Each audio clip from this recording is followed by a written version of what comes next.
Hi, I'm Aishwarya, and today I'm going to talk about the list of things that you need to remember before you embark on your solo trip. It's such an exciting time of your life, right? Whenever we go on solo trips, and it's a very exciting topic for me to talk about as well because I've been on a few trips with my friends and family, and I've also traveled on my own. I've had a lot of solo trips as well. So it's amazing to share those lessons and insights with you so that you can have an amazing solo trip as well. So I have my list ready so that I don't miss out on the important ones. Let's get started then. What are we waiting for? That was just too dramatic, right? So the first thing is about not like don't book a budget hotel. I know this is what we think usually. What we think is especially this is especially important if you're a woman or a girl who is traveling alone. I think your safety is of utmost importance. So do not book a budget hotel. Try to stay in the center of the city so that there is hustle and bustle across your near your location, and try to stay near the metro or near the public transport so that there is always some kind of people in your locality. And the reason why I say don't book budget hotels is because when I went on my first solo trip, I thought, I'm going to explore whole day. I'm just going to only sleep in the hotel. So it doesn't make sense to spend so much on the room that I'm going to stay in. But I just didn't feel very safe in that area. Naturally, if it's a cheap room, the location is not going to be very safe, or the people around are not going to be amazing. I'm not talking about every country, but in most of the places, that's a thing. So you have to decide. You have to know that your safety is of utmost importance. So I would suggest booking a hotel in the city center or in the central location like the downtown or somewhere if you're traveling solo. So that's one thing. The next thing is I covered it in the first point itself, that you need to book a room which is closer to the public transport. Not only because there are people around all the time if you stay near public transport area, but it's also easier for you to explore on your own if you just need to take the bus pass or the train pass for the day or for a few days if you're staying for a few days. So it's easier and it's better for you if you go on a solo trip and do this. The third thing is, I cannot stress much on it: research, research, and research. Like, research a lot about the place that you're visiting. And I usually am a very itinerary sort of a person. I have day-to-day itineraries of the places that I would like to visit, but I'm not very strict about it. I'm very open to the idea that if I come across a cafe that I really find cozy and I love it there, so I don't mind scrapping that day's itinerary and just following my bliss and staying there for a while. The thing that I'm trying to say is, have an itinerary, research about the places that you should visit once you're there, and have a backup plan just in case you don't stumble across anything. Like, for example, you don't stumble across something naturally, you still have your backup plan to fall back on, and you can visit those places then. And in terms of research, I would like to also stress upon the fact that research about the culture of the country that you're visiting, the kind of dresses that they like you to wear, they would expect you to wear in those countries. Mostly it's not a problem other than the ones in the Middle Eastern countries, but yes, do your research. And because I know people love to wear their best outfit on these trips, and we spend a lot on our outfits. Let's agree on that. So it doesn't make sense if you visit a particular place and you're not allowed to go inside or visit that place just because of what you're wearing. So do your research and carry clothes accordingly. Then the next thing on the list is get in touch with the people, who might have been there recently. We live in an Instagram world. People are always sharing about the places that they visit or they might have visited. So it's always best to get in touch with your friends, or anyone in your acquaintance who would have visited that country recently, so you can ask them about which are the places which I should not miss, because when we do our research we mostly tend to visit just the tourist places, which are tourist attractions, but there are a lot of other special and interesting places which we tend to lose out on while doing our research, and you only come to know about those places when you visit those countries. So it's best to talk with the people who have already done that, and you might come across one or two more places which you would love even more than you have on your list.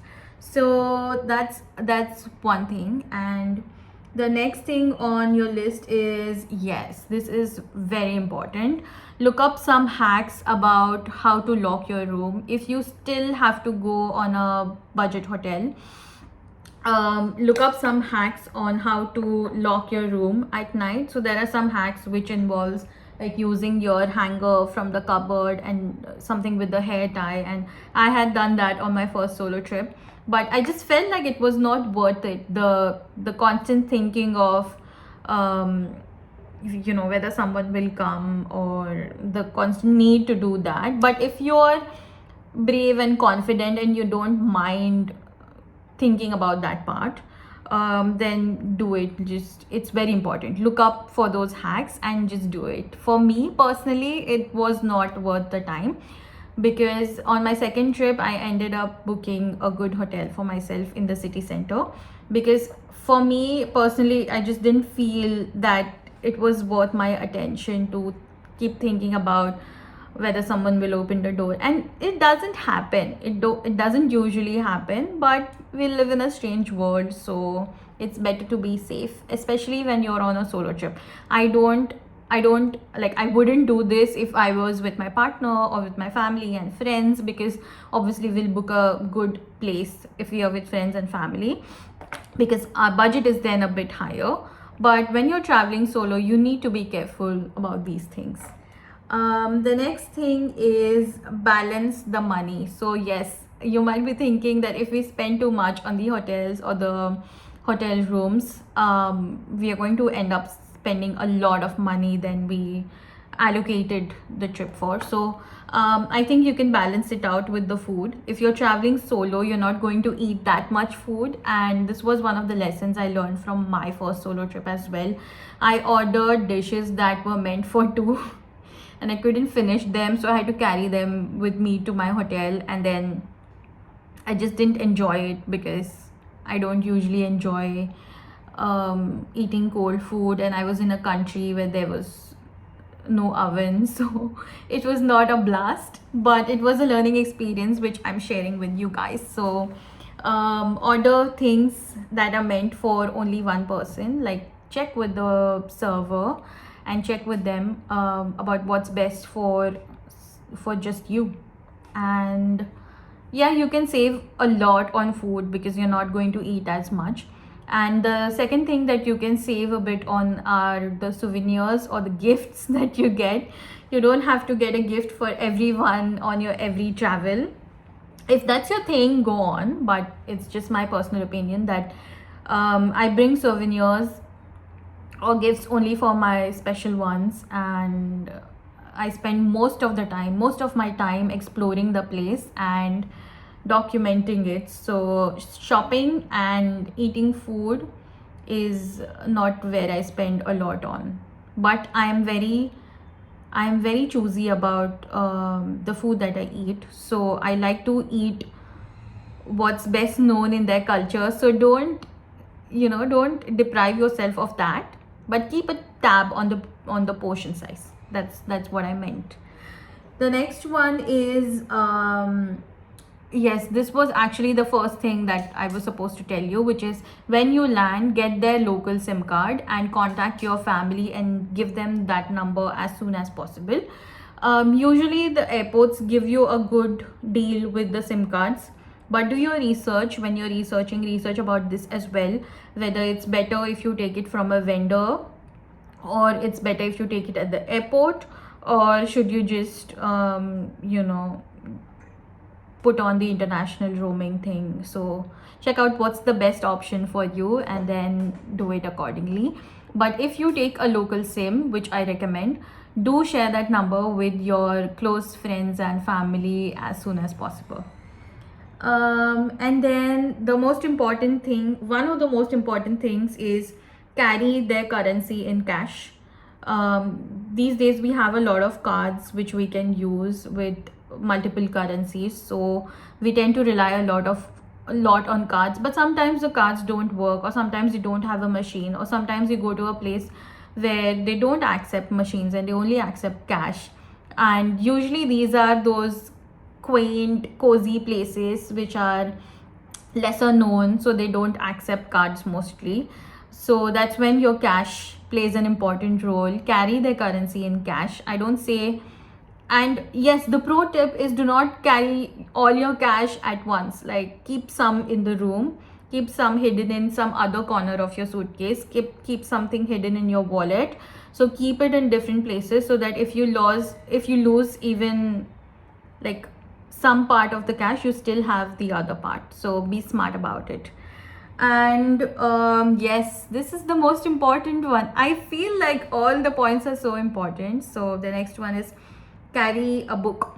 Why wouldn't you? So carry a book, because why not? If you're bored, you can just read. Or if you're not into books, you can do whatever works for you, I guess. Maybe you can listen to podcasts, or you can listen to songs, or you can keep something downloaded on your phone from Netflix or any other app and watch that. So yeah, whatever floats your boat, whatever keeps you busy, just keep that on your phone, or keep a book. And yes, talking about the phone, the next point is keep your phone charged at all times. I would even say carry a power bank. Carry a power bank with you, so that you can charge your phone if it's not charged. And because it's important when you're traveling solo, I think having your phone charged is very important, so that you can pay the cab, or you can pay via the card, or you can talk to your friends or family. So you can even, you also need the maps, right? So it's very important that you have your phone charged. Then the next thing is drink responsibly.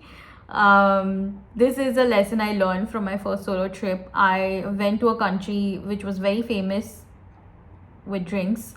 So in like taste karte karte, I tasted a lot of it and I started feeling dizzy. So yes, I think what I would say is drink responsibly. It's not something you should laugh about like I am, but yeah, drink responsibly. Don't go crazy about drinks. You can drink when you come back as well with your friends and family or your partner. So you can also carry some of their wine or drinks if you have to. So drink responsibly and roam around like nobody's business. Seriously, if you're on a solo trip, explore everything you can. Not just if you're on a solo trip, on any trip, even with your friends and family. Roam around and explore like nobody's business. Enjoy your time. That's what you went for. You went for a break, right? So enjoy your time, meet new people, talk to people, be responsible about it, and be smart about it. Learn to be street smart. Don't, because there are a lot of fools out there to there are a lot of people out there to get you, to make a fool out of you, because you're a tourist. So be smart about it. Don't trust people easily, but don't forget to be kind either. So yes, and I think the next part is optional. Document everything you can. I know some people believe in staying in the present and not documenting much. So whatever floats your boat. Again, whatever makes you happy, do it. If you don't like documenting it, don't do it. If you love it, do it. So document everything you can. And the last thing is for the girls, carry your pads, carry your sanitary napkins, or the other products that you use. Even if you feel that it's not that time of the month, you never know, with confusion, stress, anxiety, it can kick in when you least expect it. So carry it just to be safe. You don't want to be looking for it in a strange country. I'm sure every country has it, but if you get it, you don't want to panic about, oh no, where will I get it, and then look for it and then get it, and so just avoid it and keep it in your bag. So these are the things that I learned from my lessons and experiences. And there's one other very important thing that I learned, but I'm going to share it in a separate video where I talk about why it is important to travel solo at least thrice in your life. Yes, you heard that right, at least thrice. So I'm going to reveal it there, so stay tuned, and I might add a card up here somewhere to that video as well, so that you can watch it next. So see you today. Bye bye.